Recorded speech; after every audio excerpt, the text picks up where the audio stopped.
श्री धर्मवीर जी, पूर्व प्रधान सुमन जी, पूर्व प्रधान भाई बस्तीराम जी, माननीय विजय सिंह जी, आदरणीय पटवारी जी, हमारे बहन संतोष जी जो हमारे पर्यवेक्षक हैं, सरप्रताप चौथा जी, सरप्रताप रामवतार जी, भाई देशराज जी, आदरणीय राताराम जी वकील साहब और साथ में आए सभी साथीगण।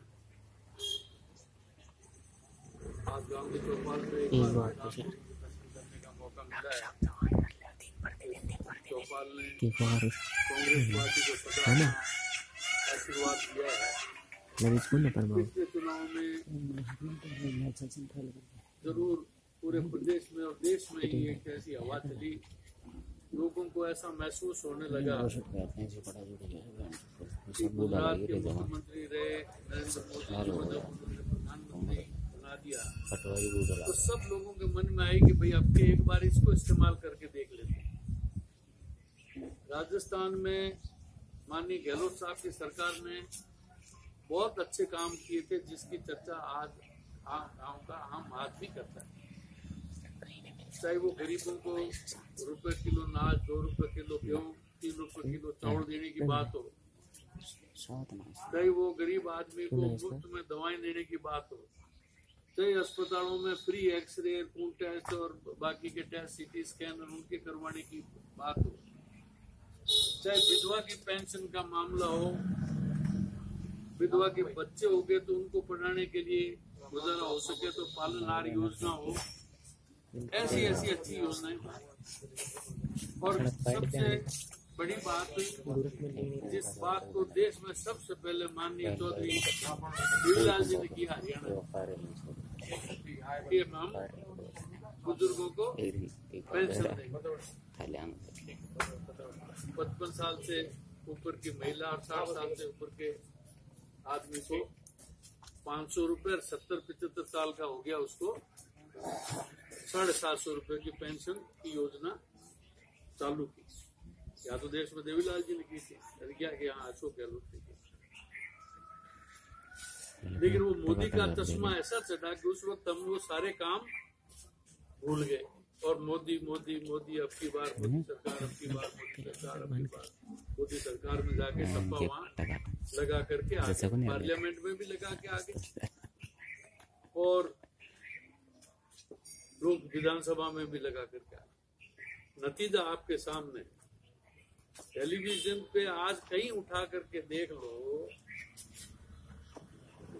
टेलीविजन वालों को इस तरह से कब्जे में किया हुआ है कि गरीब आदमी की कोई खबर ही नहीं आती। और ऐसी योजनाएं जिससे आम आदमी को बहुत नुकसान हुआ है, उन योजनाओं को बड़ा चढ़ा करके आप हमारे सामने पेश करते हैं। जैसे नोट बंद कराए, आम आदमी इतना तकलीफ पाया बैंकों में खड़ा होकर के, पैसे वाले को तो एक को भी वहां नहीं जाना पड़ा। लेकिन आप हमारे दिमाग में क्या जज गई कि तो ये तो साफ पैसे वालों की गर्दन मरोड़ रहा था, अपने कोई बात नहीं, खड़े रुलाएंगे। देश में 14,000 करोड़ रुपए काला धन बता रहे थे, इतने नोट हमारे छपे हुए हैं। उससे कई ज्यादा नोट बैंकों में छप करके चले गए, फर्जी नोट चले गए। और अब बता और नहीं रहे कि कितने नोट चले गए। शुरू में तो बताया कि आज 5 करोड़ आ गए, आज 7 करोड़ आ गए, आज 100 करोड़ आ गए, ये तो शुरू में तो बताते रहे। आप हम भी राजी होते रहे कि हाँ भाई देखो, अरे वो काला पैसा थोड़ी था। आप अपना पैसा जो जींस बेच करके घर में इमरजेंसी के लिए 1,50,000 बूढ़ी माँ ने अपने पास रखे हुए थे, वो सारा पैसा वहाँ बैंकों में, वो काला पैसा था क्या? लेकिन आपकी जेब से निकाल करके सारा वहां दे दिया बैठ कर। कल के अखबार में आप तो जो है वो रोज पढ़ते होंगे, कल के अखबार में ही खबर थी एक, कल या परसों में आप देख रहे कि साहब इस तिमाही में, ये पीछे 3 महीने गए हैं, इसमें जो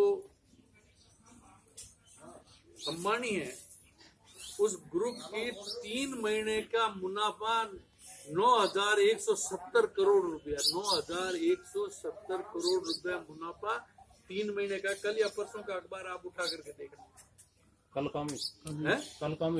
के भी आप कल का अखबार पत्रिका या भास्कर दोनों में उठा करके देखना। मुकेश अंबानी तो जो लोग पैसे वाले हैं, बड़े हैं, वो तो आगे बढ़ते जा रहे हैं। या नीमराना के नजदीक में साहब मेक इन इंडिया, स्किल योजना, पता नहीं क्या क्या योजनाओं के नाम दिए।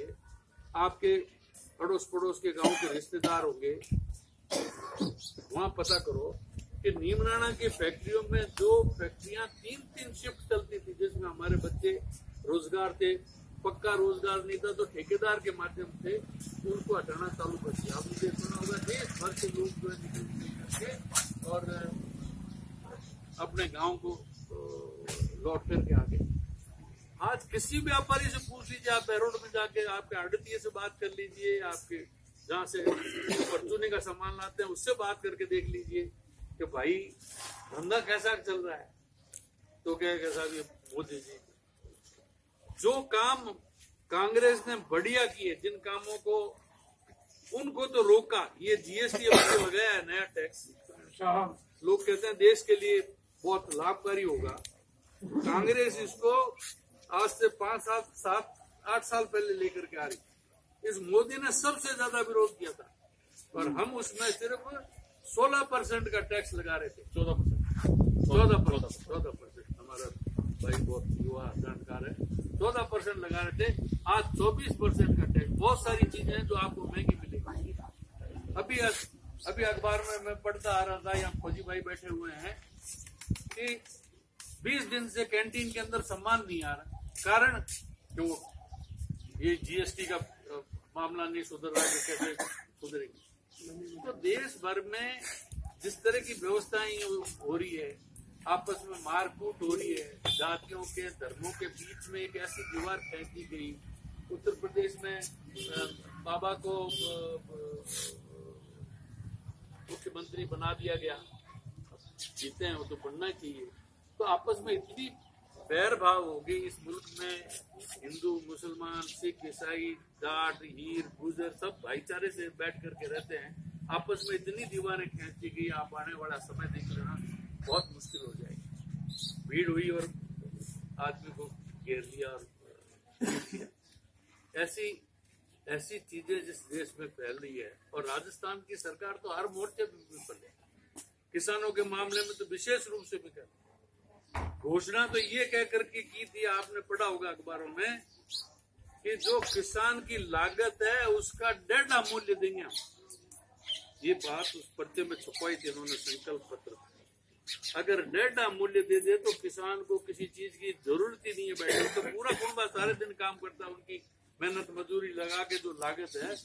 उल्टा ये हो रहा है कि सरसों इतनी सस्ती पहले कभी नहीं बिकी होगी। भाव तो दे रखा है 3700 का, लेकिन आप निकाल लो कहीं 3000 में, कहीं 3100 में, कहीं 3200 में, खरीदने वाला नहीं मिल रहा बैठ करता। आपने भाव बढ़ा दिया। गहलोत की सरकार गेहूं के ऊपर 150 रुपया प्रति क्विंटल बोनस दिया करती थी, वो आपका बोनस गायब हो गया। बिना ब्याज के लाख रुपया 1.5 लाख रुपया फसली ऋण देती थी कि आप उस ऋण को ले लो और जिस दिन आपकी फसल आ जाए उस दिन उसको वापस चुका दो, उसका ब्याज जो है सरकार भरेगी, आपके 1 पैसा भी ब्याज नहीं लगेगा। नौकरियों के मामले में कह दिया कि साहब हम रोजगार देंगे, 15 लाख रोजगार देंगे। ये नौजवान बैठे हुए गांव में, अभी पिछले दिनों एक 20,000 आदमियों का 30,000 आदमियों का मेला लगा था। हमारे सौभाग्य से हमारे मंत्री हैं अपने खुद के, उनका बैरोड का एक लड़का भी बिना काम के नहीं रहेगा। ऐसा मेला लगाऊंगा कि यहाँ से हर लड़के को नौकरी मिल जाएगी। भाई आपका गाँव रहा, मुझे बताओ उस मेले में कोई गया होगा? और गया है तो कौन सा आदमी नौकरी लेके आया? मैं तो हर गांव में जाकर के पूछता हूँ। 5 लड़के तो खड़े होकर गए कि डॉक्टर साहब मैं गया था, मुझे इस फैक्ट्री के अंदर उन्होंने रख लिया। उल्टा ये हो रहा है कि या तो नोटबंदी के टाइम में लोगों को निकाला गया था, या आज ये जब से ये जीएसटी का मामला आया है, फैक्ट्रियों में फिर काम में रुकावट आ रही है, लोगों को नौकरियों से अपने धंधों से बाहर किया जा रहा है। तो आप खेती में नहीं कमा सकते, आपको नौकरी नहीं मिल सकती, आपको छोटा रोजगार नहीं मिल सकता, छोटा काम नहीं मिल सकता। बड़े बड़े भाषण देंगे कि साहब वो एक सिर ले आएंगे तो हम 10 सिर काट करके लाएंगे। मनमोहन सिंह जी ये लव लेटर लिखना बंद करो, पढ़ा होगा ना आपने, टेलीविजन पर सुना होगा, लव लेटर लिखना बंद करो। लोग कहते हैं कि 10 गुना ज्यादा इन 3 साल के अंदर सीमा के ऊपर मौत हुई, 10 गुना ज्यादा। तो पिछले 5 साल में जितनी मौतें हुई उनसे ज्यादा। कोई दिन ऐसा नहीं जाता जिस दिन ये नहीं आता कि आज हमारा आदमी शहीद हो गया। चीन है तो चीन थला हमारे अंदर घुस रहा है, ये तो हमारे साथ में घुस रहा है। किसी देशों से अच्छे संबंध नहीं, रोज नया सूट पहन करके, एक सूट नहीं सैकड़ों सूट।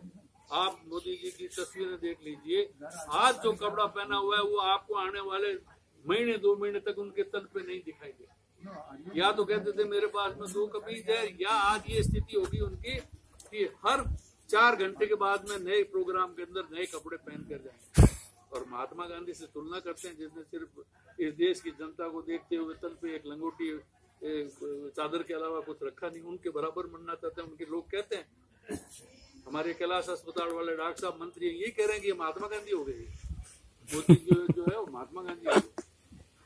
तो आप सब बहुत विचारवान हैं, स्थितियों को देखते जाइए। राजस्थान में आज जहाँ जाते हैं वहाँ ये बात कही जाती है, यार अशोक गहलोत ने काम बहुत बढ़िया किया, पिछली सरकार ने काम बहुत अच्छा किया था। आप देख लो इस सरकार के काम, आप ही कह रहे हो कि गरीबों के नाम जिनको खाद्य सुरक्षा मिलनी चाहिए थी उसमें उनके नाम नहीं डाले जा रहे, पेंशनों के अंदर रुकावट आती जा रही है, कोई अधिकारी सुनने वाला नहीं है। कैंप वैम्प लगाते हैं वो फर्जी कैंप साबित होते जा रहे हैं। आप निर्णय करो, जनता जनार्दन है, जनता माई बाप है।